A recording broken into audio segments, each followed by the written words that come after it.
Assalamualaikum warahmatullahi wabarakatuh. Selamat pagi, salam sejahtera, Om Swastiastu, Nama Budaya, Salam Kebajikan.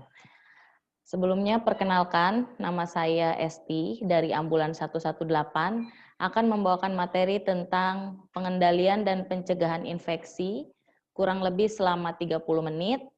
Mohon diperhatikan persentase dari saya. Untuk pertanyaan dapat disampaikan di akhir materi, dapat juga disampaikan melalui chat ya. Baik, saya akan tampilkan slide tentang presentase kali ini, yaitu tentang pengendalian dan pencegahan infeksi. Oke, slide. Oke, pencegahan dan pengendalian infeksi dari AGD 118 ya. Ini adalah edisi ke-7. Ini merupakan penambahan materi karena kita berada di situasi pandemik wabah COVID-19 sehingga materi ini kami tambahkan. Sebelum ke pembahasan ya, kita harus kenal dulu apakah virus COVID-19.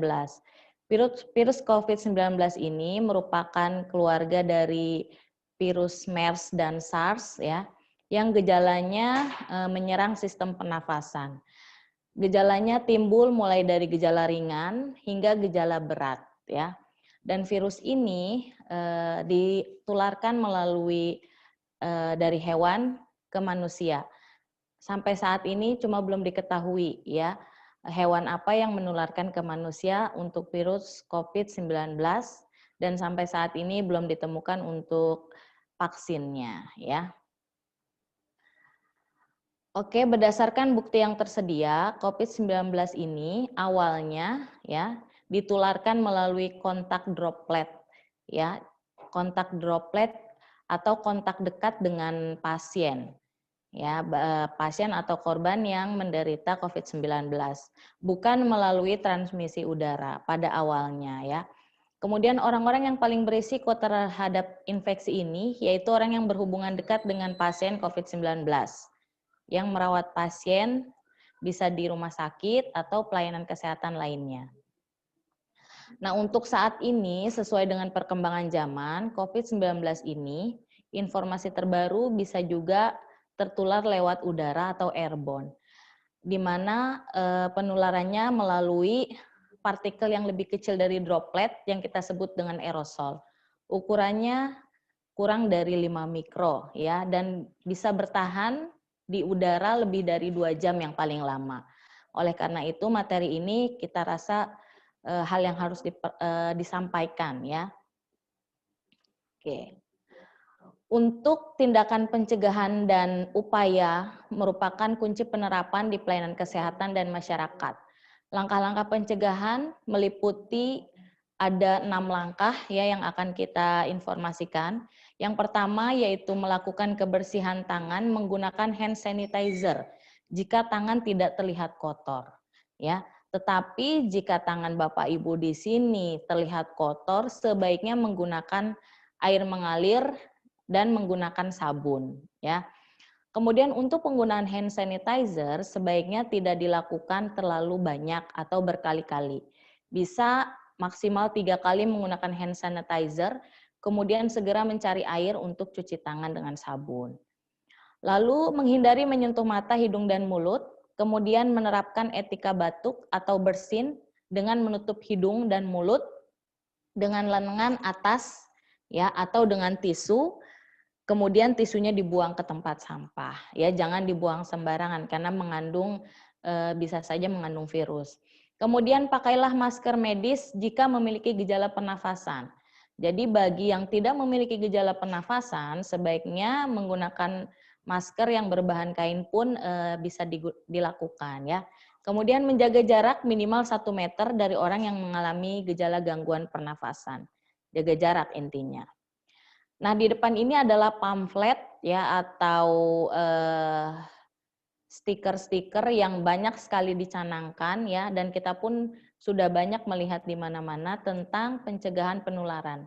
Hal ini diinformasikan sebagai upaya untuk masyarakat mematuhi agar terhindar dari COVID-19 ya.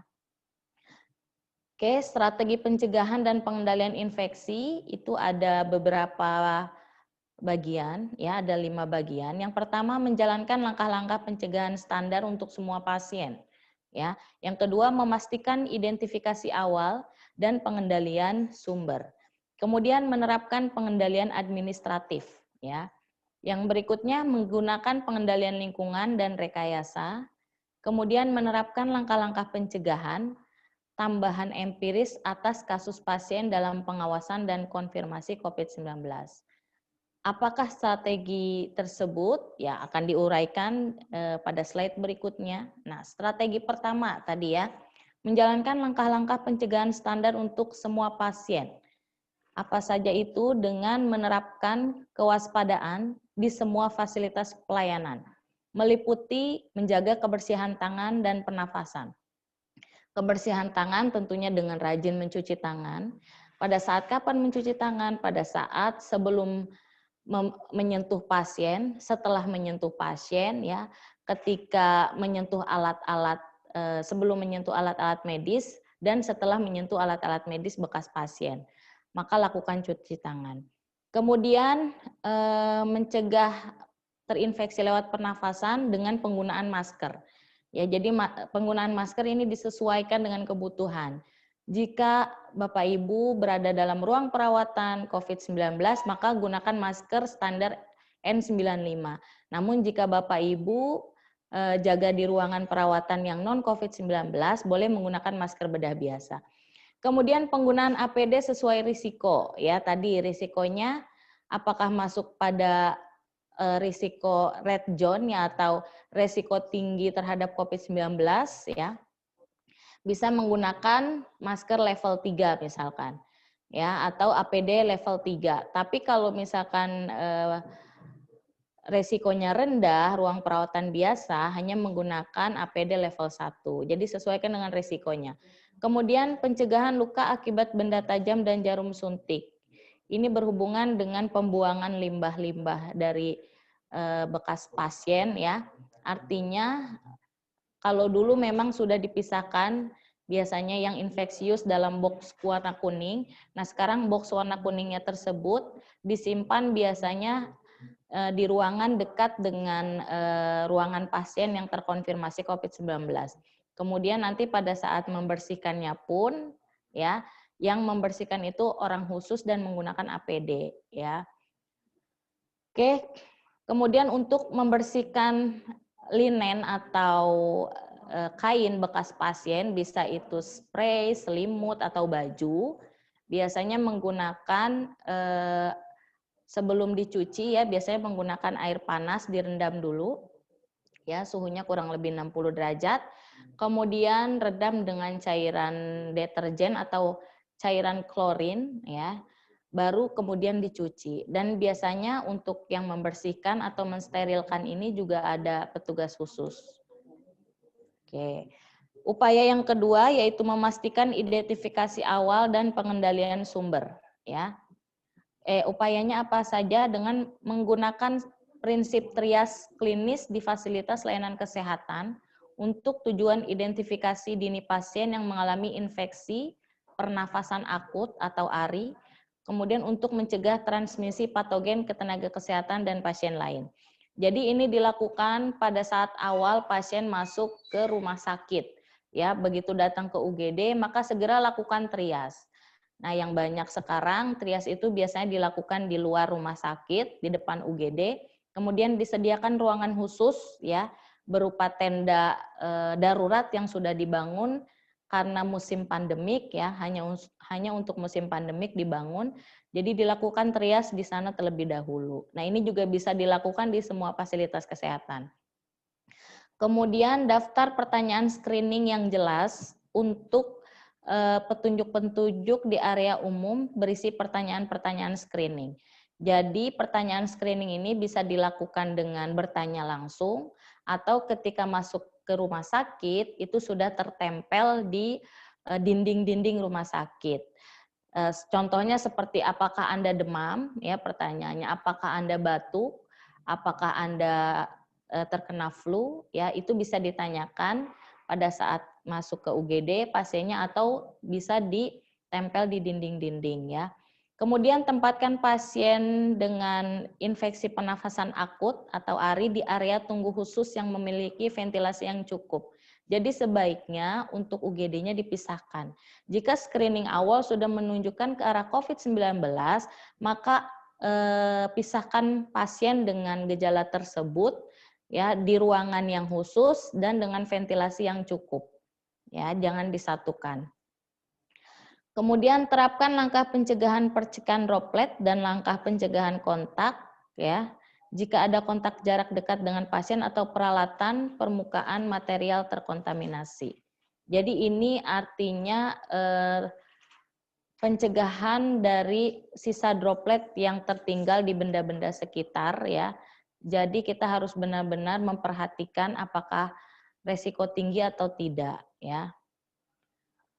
Langkah selanjutnya atau upaya selanjutnya adalah area selama trias perlu memperhatikan hal-hal sebagai berikut. Ya, pertama pastikan ada ruang yang cukup untuk trias. Tadi ya, buatlah tenda darurat jauh dengan UGD umum sehingga pasiennya tidak terkontaminasi semua. Jaraknya kurang lebih 1 meter ya. Kemudian antara staf screening dan pasien pun harus dibedakan untuk jalur keluar masuk ya biasanya. Kemudian sediakan pembersih tangan alkohol dan masker, serta sarung tangan medis, pelindung mata, dan jubah untuk digunakan sesuai penilaian risiko. Ya. Kemudian pastikan agar alur gerak pasien dan staf tetap satu arah. Artinya tidak terjadi kontak langsung atau tidak terjadi papasan secara dekat antara pintu keluar dan masuk ya. Ini untuk menghindari penginfeksian dari COVID-19 ya. Kemudian petunjuk-petunjuk jelas tentang gejala dan arah. Yang tadi ya harus jelas antara gejalanya mengarah ke COVID-19 atau tidak. Kemudian pasang arah-arah area ya jika mengalami atau jika pasien datang dengan keluhan COVID-19 maka arahnya kemana ya UGD-nya. Kemudian anggota keluarga harus menunggu di luar area trias. Nah ini usahakan ada ruang tunggu untuk keluarga. Ya jadi pasien masuk sendiri ke ruang trias ya. Jadi keluarganya menunggu di ruangan tersendiri. Oke, kemudian menerapkan pengendalian administratif. Nah, ini pengendalian administratif ini dimulai dari awal pertama kali pasien datang hingga pasien keluar dari rumah sakit. Ya, hingga pasien dirujuk ke fasilitas berikutnya, ya. Jadi harus jelas untuk pengendalian administratifnya. Apa saja dengan menyediakan infrastruktur dan kegiatan pencegahan pengendalian infeksi yang berkesinambungan. Kedua, membekali pengetahuan petugas kesehatan. Ya, yang ketiga, mencegah kepadatan pengunjung di ruang tunggu. Ya, yang keempat, menyediakan ruang tunggu khusus untuk orang sakit dan penempatan pasien rawat inap. Berikutnya, mengorganisir pelayanan kesehatan agar persediaan perbekalan digunakan dengan benar ya, artinya diatur ya. Jadi diatur untuk penggunaan salah satu contoh APD misalkan ya, agar jangan sampai ketika ada korban atau pasien COVID-19 APD-nya kehabisan ya. Maksudnya seperti itu. Kemudian prosedur-prosedur dan kebijakan semua aspek kesehatan kerja dengan penekanan pada kejadian ISPA di antara petugas kesehatan dan pedoman kesiapsiagaan menghadapi COVID-19 ya. Kemudian memantau kepatuhan disertai dengan mekanisme perbaikan yang diperlukan ya. Upaya lain yaitu menggunakan pengendalian lingkungan dan rekayasa. Nah, kegiatan ini dilakukan termasuk di infrastruktur sarana pelayanan kesehatan dasar. Jadi mulai dari puskesmas, kemudian kalau di daerah tersebut ada klinik, yang mulai dari klinik ya. Dan di rumah tangga yang merawat pasien dengan gejala ringan dan tidak membutuhkan perawatan di rumah sakit. Artinya apa? Ini jika misalkan ada pasien dengan gejala COVID-19, kemudian tanpa ada gejala pada pasien tersebut, maka dilakukan karantina di rumah. Nah, ini harus diberitahukan informasinya tentang lingkungan yang baik untuk pasien tersebut dan tidak menularkan kepada masyarakat sekitar, ya. Nah, ini diberitahukan.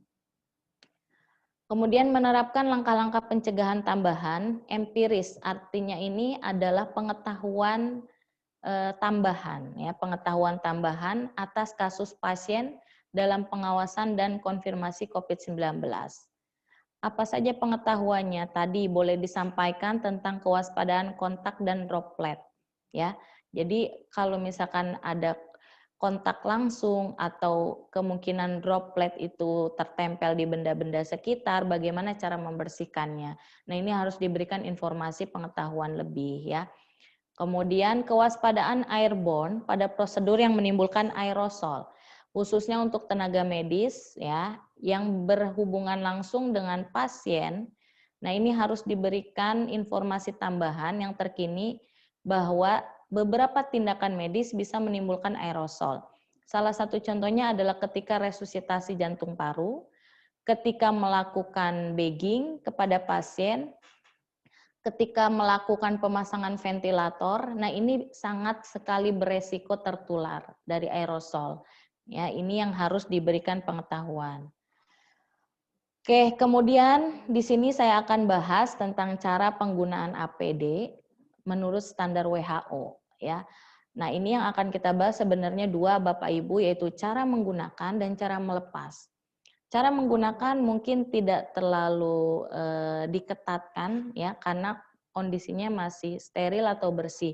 Tetapi yang perlu diwaspadai adalah ketika cara melepasnya, ya. Oke, di sini saya akan share dulu untuk cara pakai APD.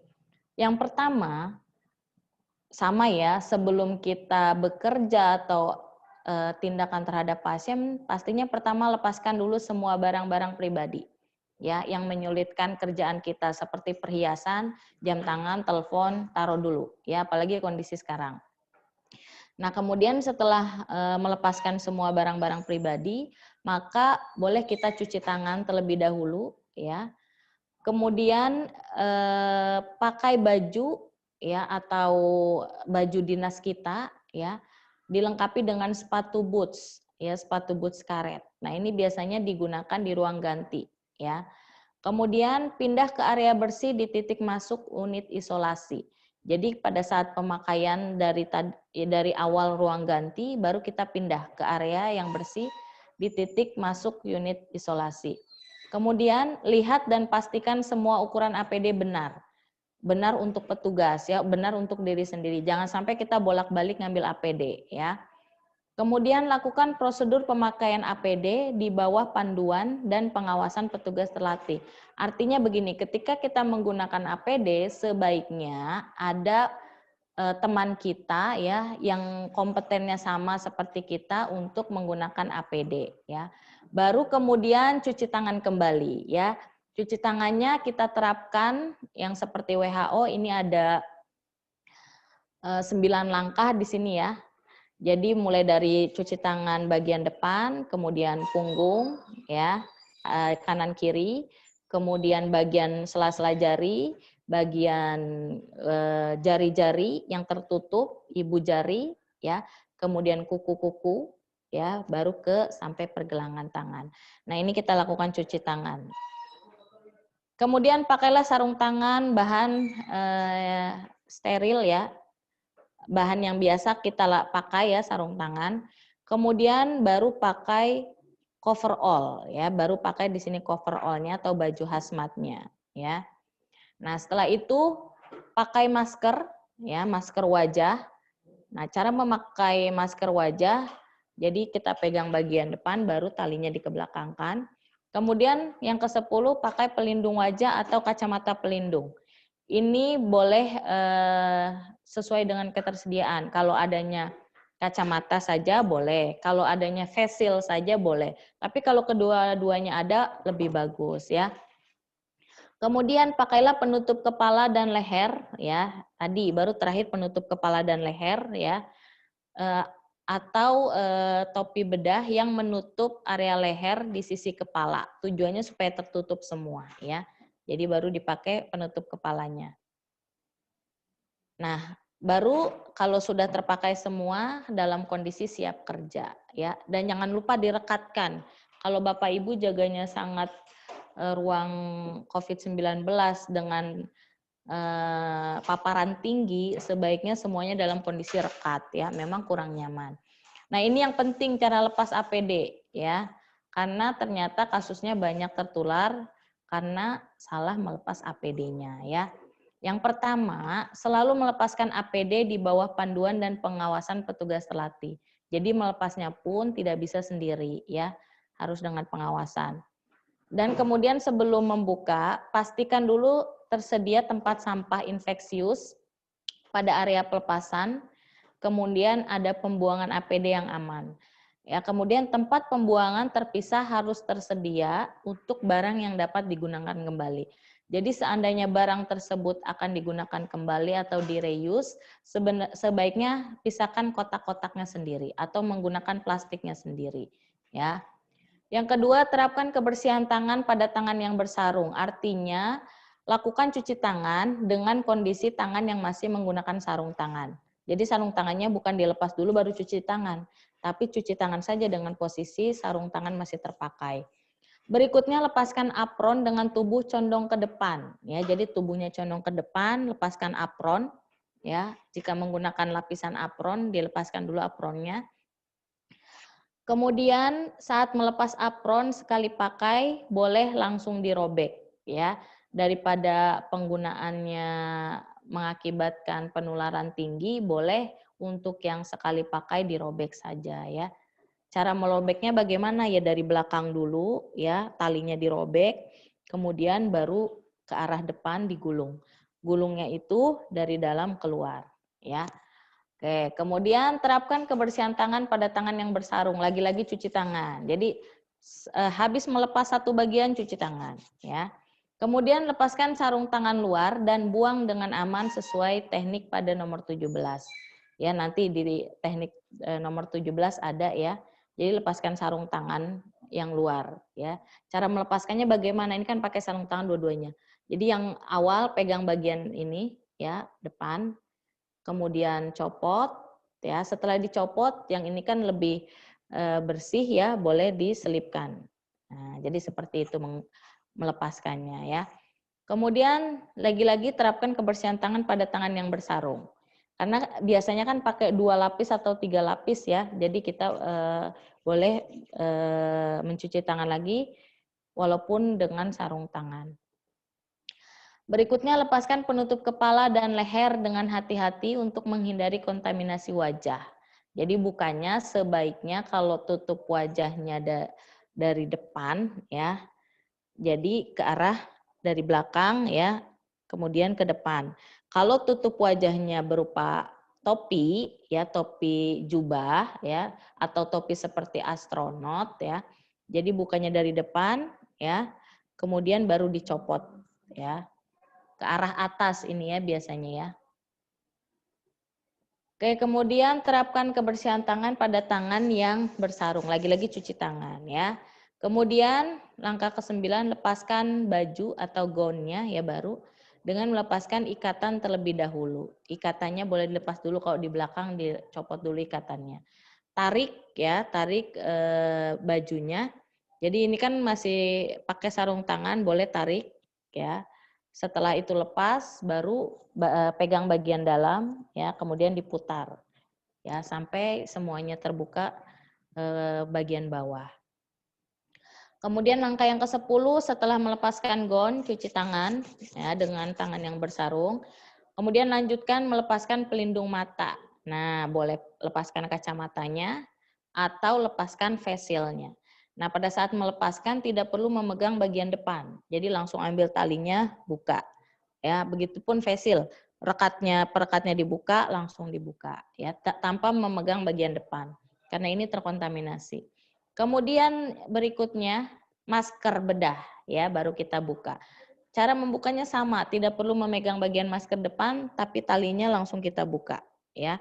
Talinya yang mana? Talinya yang pertama dibuka, biarkan menggantung, baru yang kedua. Oke. Nah, kemudian lepaskan sepatu, ya. Nah, ini yang ke-14 ya, poin ke-14 kan hilang. Nah, 14 ini sama, cuci tangan lagi ya dengan tangan yang masih bersarung. Kemudian baru lepaskan sepatu boot, ya.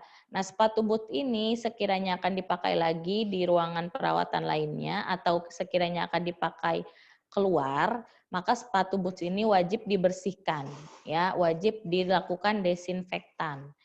Ya, dengan cara apa? Menggunakan tadi cairan klorin. Ya, kalau mau dipakai lagi. Ya, kemudian nomor 16 cuci tangan lagi. Nah, nomor 17 setelah cuci tangan baru lepas handscoon yang menempel terakhir, ya. Nah, cara bukanya lihat ya. Pertama boleh buka pegang bagian dalam, bagian luar, kemudian dibuka. Ini tangan sudah terbuka handscoon-nya, ambil bagian dalam, baru dibuka, digulung, ya. Lalu dibuang ke tempat sampah, biasanya berwarna kuning, ya. Kemudian pisahkan. Nah, ini tekniknya, ya. Nah, di sini ada cara untuk merendam tadi, ya, merendam barang-barang yang akan digunakan kembali, ya, biasanya dengan cairan klorin, ya, kurang lebih 30 menit. Bisa kita buat cairannya sendiri dengan perbandingan 1:9, ya. Oke. Pencegahan dan pengendali infeksi untuk isolasi di rumah sekarang, ya. Untuk isolasi di rumah jika pasien dengan tanpa gejala boleh dilakukan, ya. Bagaimana prosedurnya? Pertama, tempatkan pasien atau orang dalam ruangan tersendiri yang memiliki ventilasi yang baik. Artinya dipastikan dulu di rumah tersebut ada kamar tersendiri. Jangan sampai kamarnya hanya satu untuk beberapa orang, misalkan di rumah tersebut. Jangan, ya. Batasi pergerakan dan minimalkan berbagi ruangan yang sama. Ya, batasi pergerakan dengan cara apa? Kalau misalkan bisa diterapkan, ada kamar mandinya sendiri, ya. Kalau tidak bisa diterapkan, jadi ketika masuk ke kamar mandi orang tersebut tidak berpapasan dengan orang lain, ya. Kemudian bekas kamar mandinya pun dibersihkan oleh orang tersebut. Nah, untuk makan dan minum sebaiknya menyimpan alat makan dan minum sendiri di ruangannya, ya.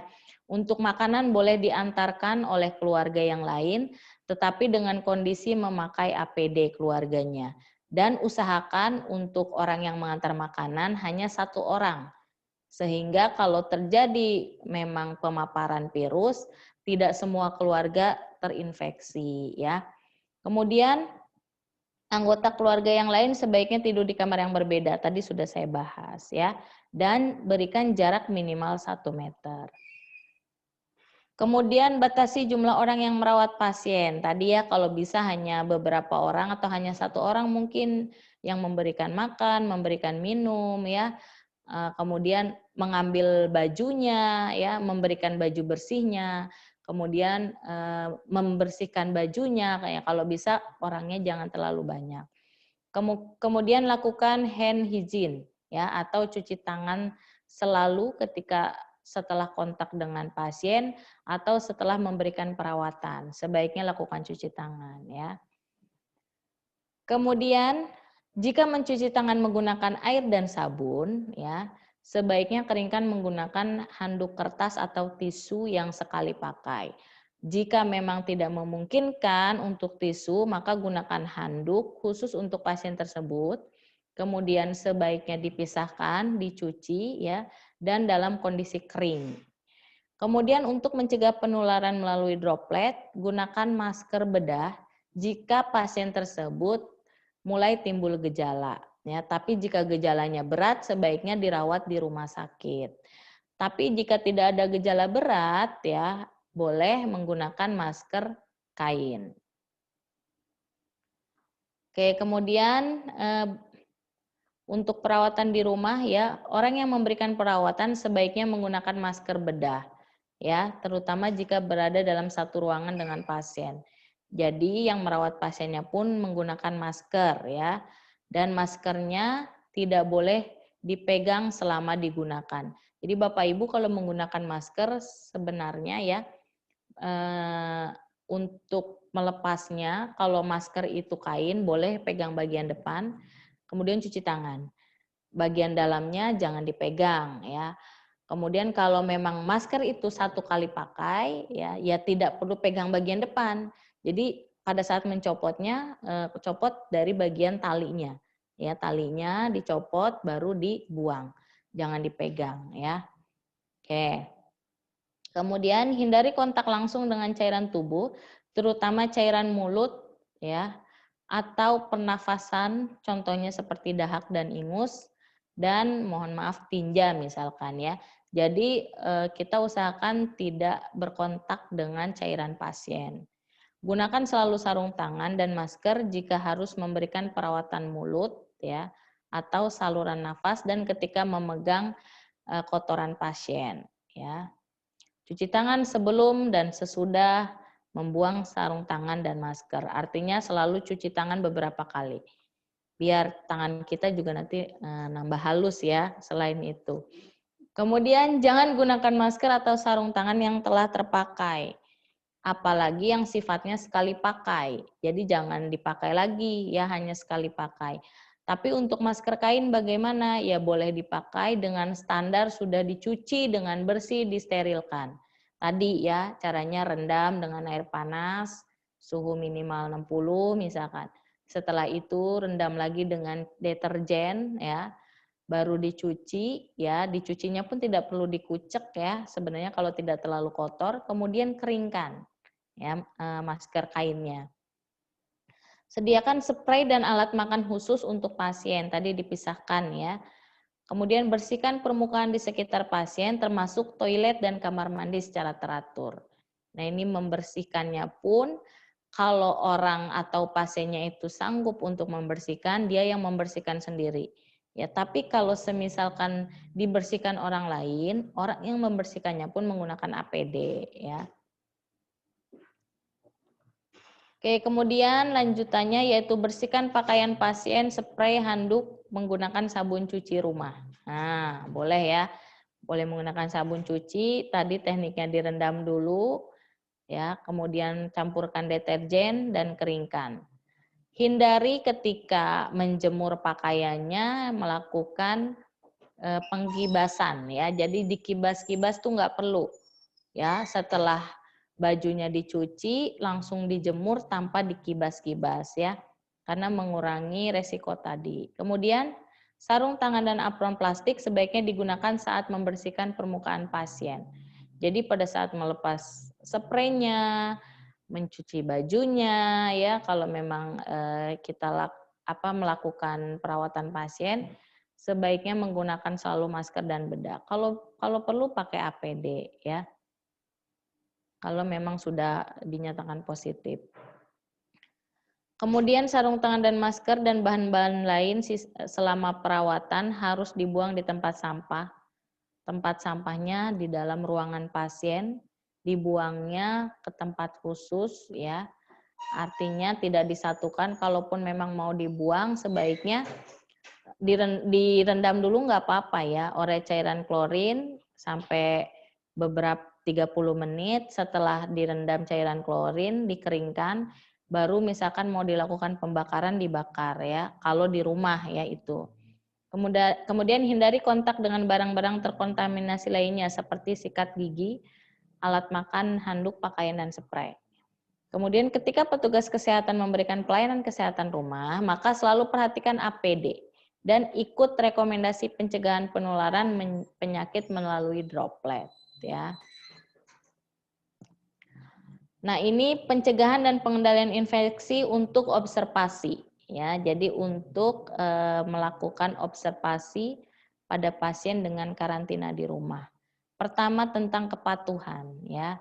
Nah, kepatuhan ini masyarakat harus diberikan pedoman yang jelas, transparan, konsisten, dan terkini serta diberikan informasi yang dapat dipercaya tentang tindakan observasi. Ya, artinya berikan informasi yang jelas pada masyarakat ya. Kemudian khususnya untuk daerah-daerah yang memang sudah sesudah banyak korban COVID-19-nya ini diberikan informasi pada masyarakat. Kemudian keterlibatan masyarakat sangat penting jika tindakan observasi harus dilakukan. Ya, jadi berikan informasi kepada masyarakat jika memang terdapat warganya yang sedang dikarantina di rumah ya. Kemudian orang yang diobservasi perlu diberi perawatan kesehatan, dukungan sosial dan psikososial, serta kebutuhan dasar termasuk makanan, air, dan kebutuhan pokok lainnya. Artinya orang tersebut yang sedang dilakukan karantina di rumah dan dilakukan observasi di rumah, beri dukungan, jangan dikucilkan karena ini penyakit ya, bukan suatu dosa ya. Jadi ini beri dukungan. Berikan informasi kepada masyarakat yang jelas agar mendukung pasien tersebut dan kalau bisa secara gotong royong menyediakan kebutuhan pasien. Ya, contohnya misalkan Pak RT-nya memberikan arahan kepada masyarakatnya untuk secara bergantian memenuhi kebutuhannya dengan dikirimkan ke rumahnya misalkan ya. Kemudian untuk faktor budaya, geografis, dan ekonomi mempengaruhi efektivitas observasi. Ya, sangat mempengaruhi khususnya untuk ekonomi masyarakat tersebut ya atau korban tersebut yang sedang dikarantina. Ya, sudah dia dikarantina, sudah dia tidak bekerja, ya maka perekonomiannya akan terganggu ya. Sebaiknya ini diinformasikan ya kepada masyarakat semua ya untuk bergotong royong membantu pasien tersebut yang karantina di rumah ya. Nah, kemudian pencegahan berikutnya ya pada saat observasi, pada pelaksanaan observasi harus memastikan hal-hal sebagai berikut. Yang pertama, tata cara observasi dan perlengkapan selama masa observasi. Jadi beri informasi kepada masyarakat ya atau kepada orang yang melakukan observasi ya. Jadi cara observasinya seperti apa ya. Kemudian tindakan pencegahan dan pengendalian infeksi yang minimal. Tadi menggunakan masker kalau saat observasi, pada saat memeriksa pasien ya, menggunakan masker dan handscoon ya, cuci tangan yang sering misalkan ya. Kemudian alat-alat pemeriksaannya sebaiknya tidak dipakai untuk orang lain, misalkan boleh itu diberi informasi. Oke, kemudian pencegahan dan pengendalian infeksi di fasilitas pelayanan kesehatan prarujukan. Nah, ini khusus untuk orang-orang yang bekerja di luar rumah sakit ya atau di pre-hospital. Ya, salah satunya adalah di fasilitas transportasi contohnya ya. Nah, penanganan awal, isolasi dan penanganan kasus awal yang sudah dilakukan dengan wawancara dan anamnesa dan dinyatakan sebagai pasien dalam pengawasan segera dilakukan isolasi di rumah sakit rujukan ya untuk mendapatkan tata laksana lebih lanjut ya. Kemudian menyiapkan transportasi untuk rujukan ke rumah sakit rujukan. Ya, bagaimana caranya? Pertama menghubungi rumah sakit rujukan untuk memberikan informasi pasien dalam pengawasan yang akan dirujuk. Jadi bila tiba-tiba pasien observasi di rumah mengalami gejala, ya kemudian drop pasiennya maka harus dirujuk ke rumah sakit. Nah ini hubungi rumah sakit rujukannya terlebih dahulu. Khususnya untuk rumah sakit dengan perawatan pasien COVID-19. Pastikan dulu ya. Karena tidak semua rumah sakit merawat pasien dengan COVID-19. Kemudian petugas yang akan melakukan rujukan harus secara rutin menerapkan kebersihan tangan dan mengenakan masker serta sarung tangan medis. Nah ini wajib bagi petugasnya ya.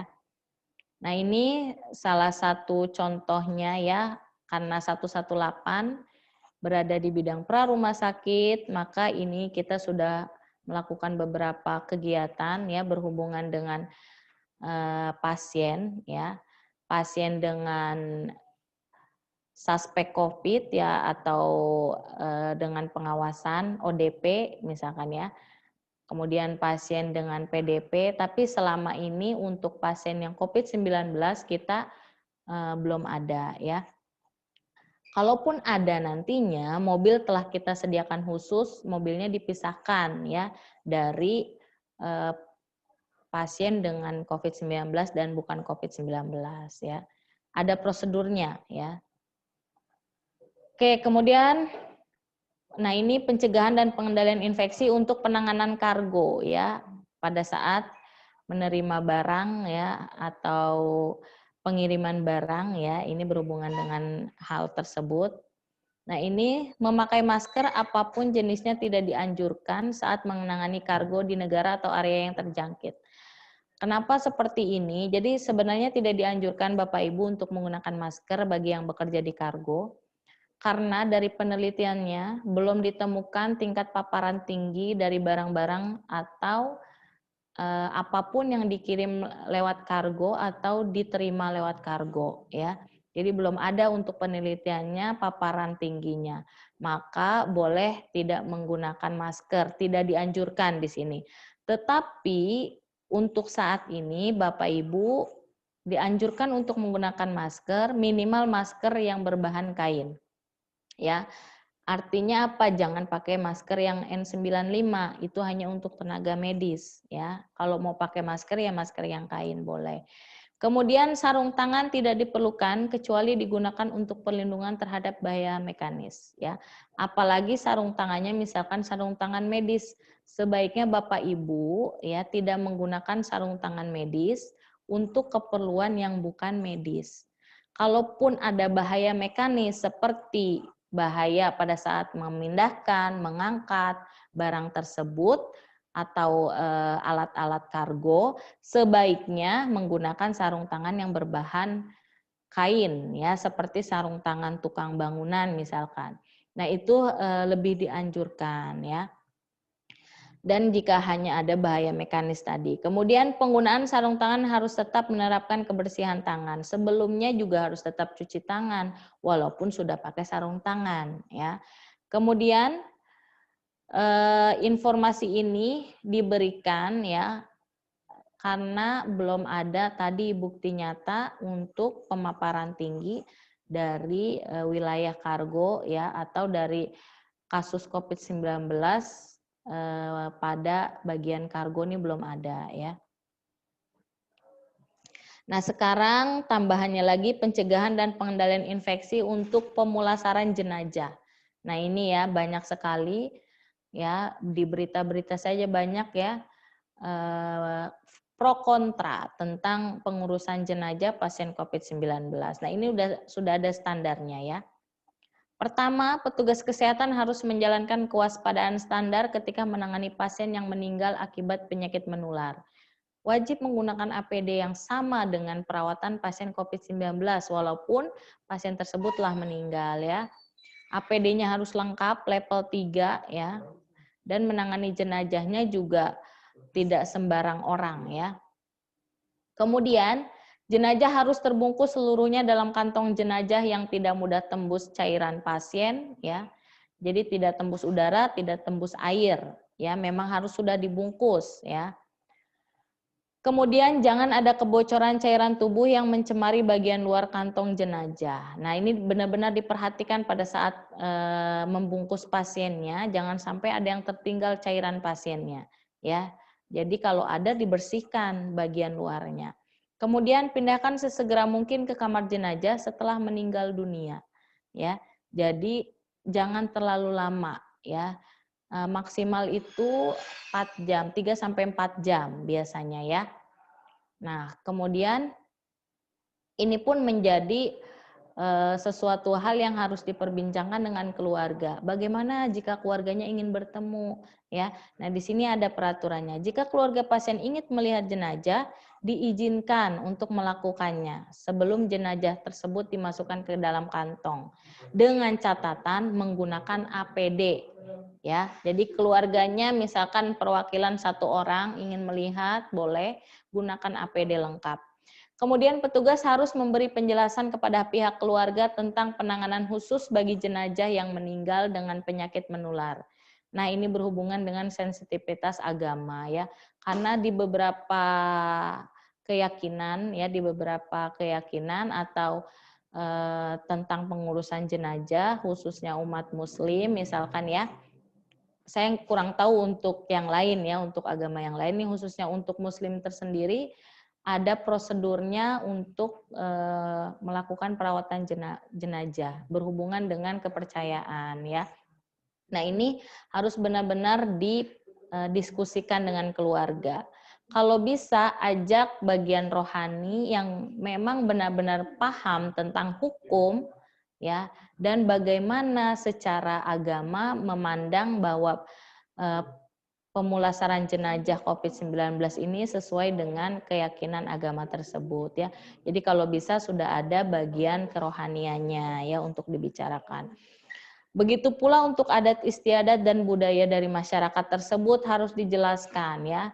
Nah ini sering sekali sampai ke pemakaman, digali kembali dan lain-lain ya. Ini sebaiknya dijelaskan pada masyarakat bahwa untuk wabah tersebut memang harus dengan prosedur yang ketat ya. Kemudian jenazah tidak boleh dibalsem atau disuntik pengawet ya. Nah ini jenazahnya tidak boleh dibalsem dan disuntik pengawet. Jika akan diotopsi harus dilakukan oleh petugas khusus karena tadi berhubungan dengan cairan atau droplet-droplet mungkin yang ada di tubuh jenazah tersebut. Kemudian jika diizinkan oleh keluarga dan direktur rumah sakit. Jadi lakukan prosedur permintaan izin atau inform consent terlebih dahulu. Jenazah yang sudah dibungkus tidak boleh dibuka lagi. Nah, oleh karena itu jika ingin memperhatikan atau jika ingin keluarganya melihat, maka sebelum dibungkus. Karena kalau sudah dibungkus tidak boleh dibuka lagi.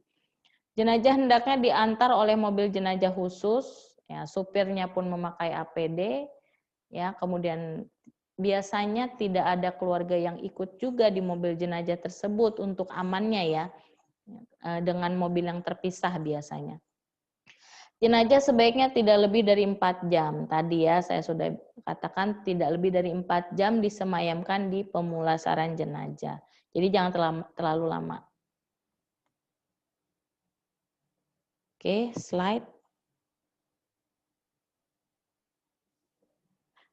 Nah, itu saja mungkin Bapak Ibu ya. Pencegahan pengendalian infeksi yang bisa kami informasikan. Semoga informasinya bermanfaat ya. Salam dari Ambulans 118.